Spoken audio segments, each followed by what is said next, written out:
Okay, I'm going to walk you through how to set up the device through the app. So first thing, I'm going to show you how to set it up into Pro mode. So you go down to the bottom right to that Me icon where I just went, and go to Settings. It is currently in Pro version. I'm going to switch it over to Light version. Light version is where you will place it after you've set all of your parameters and adjustments for your patient to use at home. You do not want to leave it in Pro version or give the code to them. It gives them too many parameters that they can adjust and just really make changes to their gait that you really just don't want. So keep it in light version for them. So we're going to switch to light version really quick. And then we're going to switch back to Pro version to agree to that disclaimer. Set in the Pro code, which is 860109. Start that. We switch to Pro. We are good. So then we're going to go back to this home screen. We're going to go to Activity. And when you start with a patient, you want to set it up in manual mode first. I'll show you that lives under this gait tab here.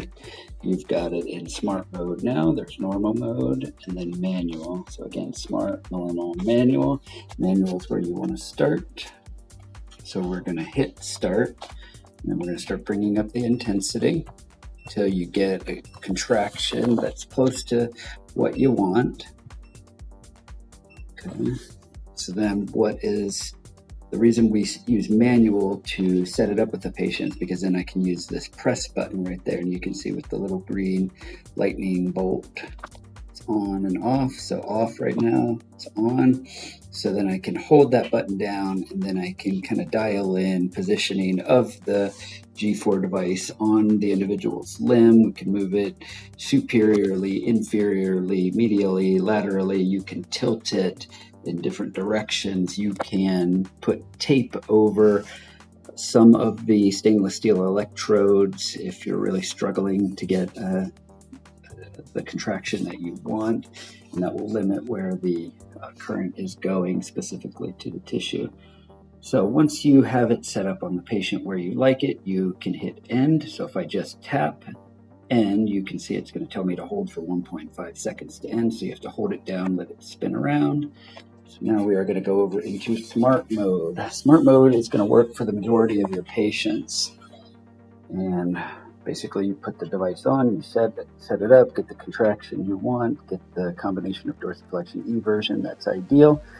And then you bring it over to smart mode, you hit start, and you bring up the intensity to where you want it.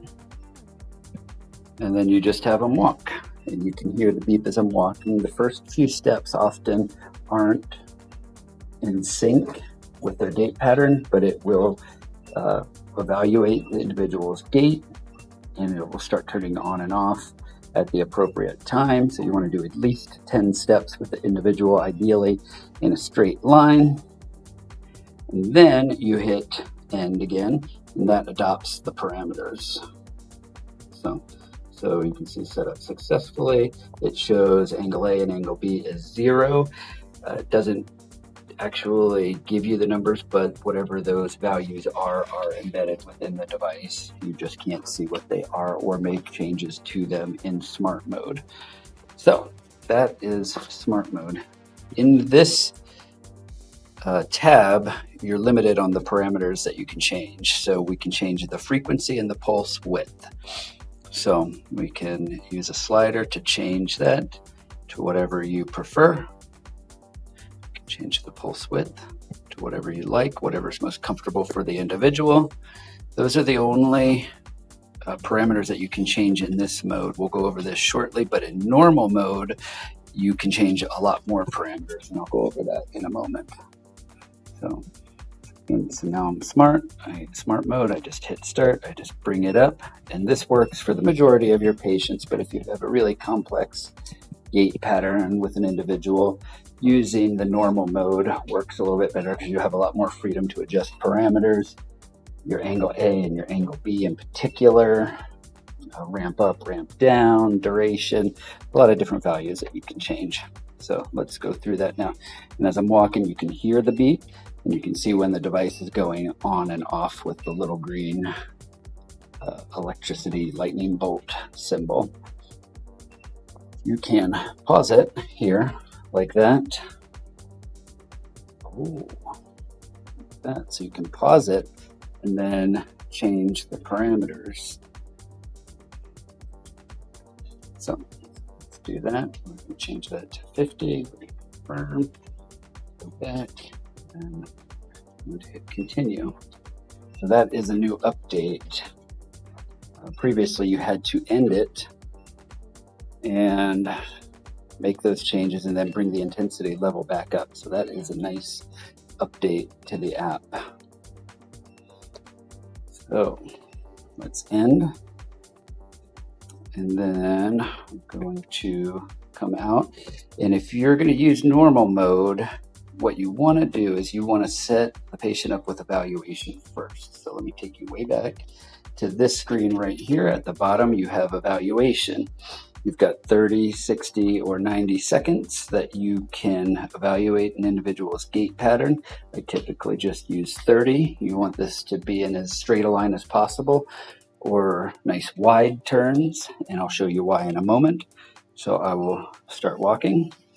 You can see starting to collect my walking parameters as I go. If I were to make a really sharp, slow turn and then continue on, it's going to take those steps and average them into angle A and angle B, which is not going to be ideal. So try to avoid that as much as possible. So if I didn't like that, I can hit reevaluate and I will do it again. I'll show you. I'm just going to walk in circles. It's wide circles. It's not going to alter the pattern too much. And at the top here, you can see the battery life of the device. So it's about half full right now. The battery should last about 10 hours a day.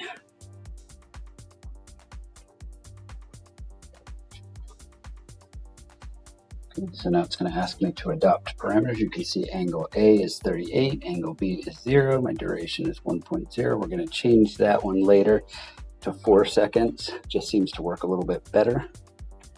So I'm going to adopt those parameters, set up successfully. I'm going to go back, and I'm going to go back into my gait mode, into normal. And then if I click on parameters, you can see that angle A and angle B in duration have been adjusted. So I'm going to change this one to 4 seconds. I can use the slider to be a little more efficient. I like being efficient with my time. I'm going to leave the angle A and B as is. The ramp up, ramp down. Those are very nice features to change with certain individuals. But let's go ahead and hit start. And then we're going to turn it on, bring it up to that intensity.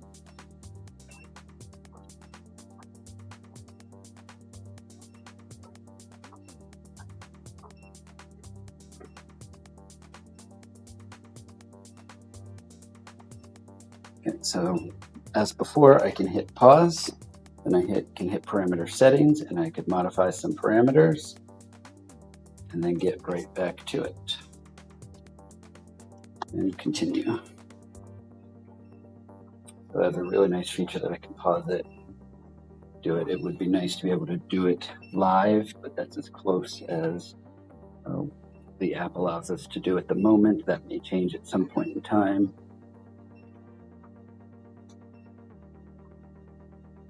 Okay, so then we're going to end that.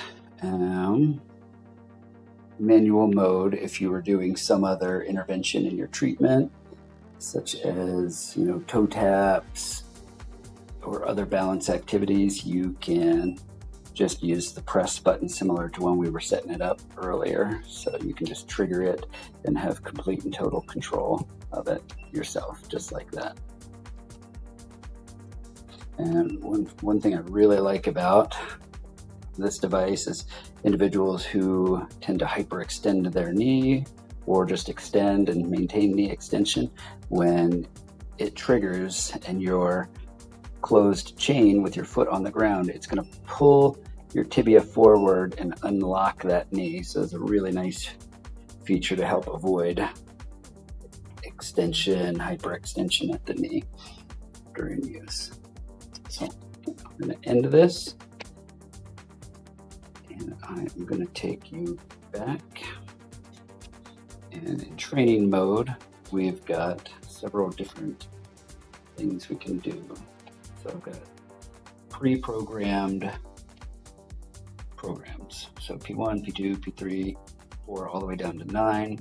And each of these is slightly different in different ways. You can see the duration between P1 and P2, 5 seconds versus 1.5, the interval 2 versus 3. So subtle little changes. You can also create your own custom program where you can click on any of these values and you can make adjustments as you see fit for a training session just for exercise. So, and I can hit start, bring it up, and it doesn't beep. And you can turn that beep off in settings. I didn't show you that, but I can show you that in a moment. So now that's just triggering on and off. You can see the green lightning bolt electricity as well as the foot. See when it's triggering on and off. And I could pause, I can make some adjustments to parameters to change my delays, ramp up. So if I had somebody who had a lot of hypertonicity, spasticity, clonus in their plantar flexors, might want to delay the ramp up to kind of minimize that. Go back, I can just continue without having to bring the intensity all the way back up to that number. Previously, you would have to go all the way up with that. So that is a much improved feature. So let's go over some of the settings. So here you've got stats down here at the bottom in the middle, and you can see day, week, month, year. So you've got some training duration, you've got walking steps. So you can collect data on individuals if one individual is using the device. If you're using it in the clinic and several patients are using it, it's clearly not going to be as meaningful or useful in terms of documentation. But for an individual, if you send them home with it, you can kind of collect data on them. Let me take you to the bottom right, the me, and you can see collecting data here. And it's a similar thing, day, week, month, year. And it's just telling you what modes they were in. So again, if you had an individual patient using this is going to be more meaningful than if it's in a clinic setting and not being used by the same individual. So, but it gives you how much time they spent in the different modes, manual, normal, smart, what the frequency, pulse width, duration. In a clinic setting, if you kept track of when you saw a patient, this would be an easy way to reflect back onto what their parameters were if you happen to forget to write them down. Because when a different clinician goes to use this, all those parameters are going to be lost for your individual patient. So that would be a nice way to look back and see how you had your patient set up, so you don't have to go through the entire process again. Even though it is very quick and efficient, it's still time consuming, and we want to be as efficient as we can with our individuals. So back into settings here, you can see there's that beep mode right here. I can turn that beep off. The beep is very helpful for setup and when you're in the clinic and with early gait. But if an individual's out in the community, they probably don't want their leg beeping, every single step. So we would turn it off there. There's also this prompt of stimulation right here.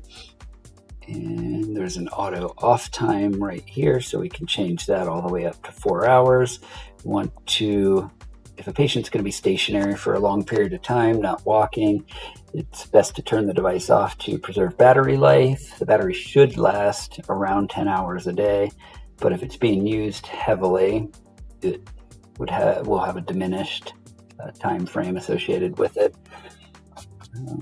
So I'm going to leave the beep mode and promptive stimulation on for the moment, just so you can hear what that sounds like.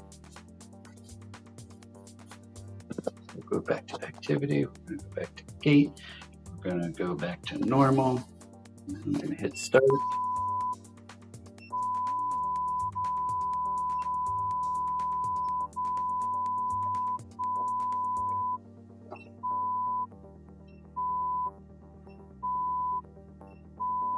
So there's the beep, and then the other sound, which they're almost the same.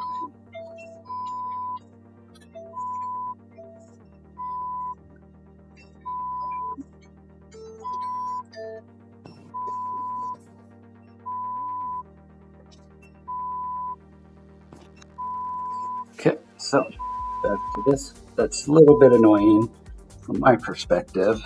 I can see it being useful in some situations. If we end, or actually probably could have paused that and gone back. But let's see. Let's go to here to settings, leave promptive stimulation on and turn beep mode off and see how that sounds. Back to gait, normal, start.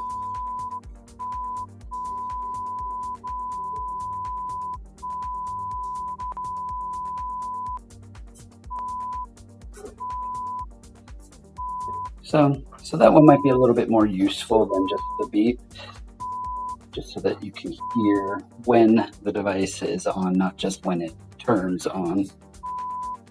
And there I turned, and it sometimes doesn't pick up when you're making turns right away, but it will catch if I take some steps backwards.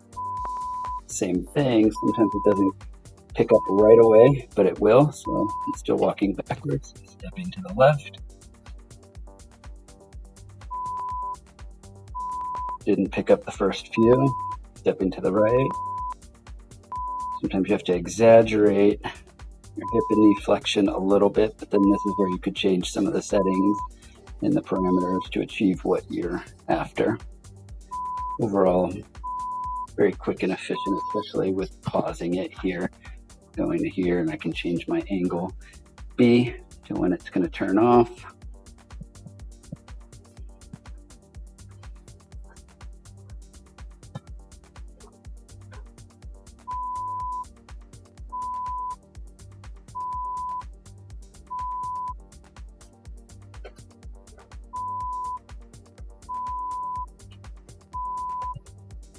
Okay, and if I take that angle and I go the opposite, I can hear the difference.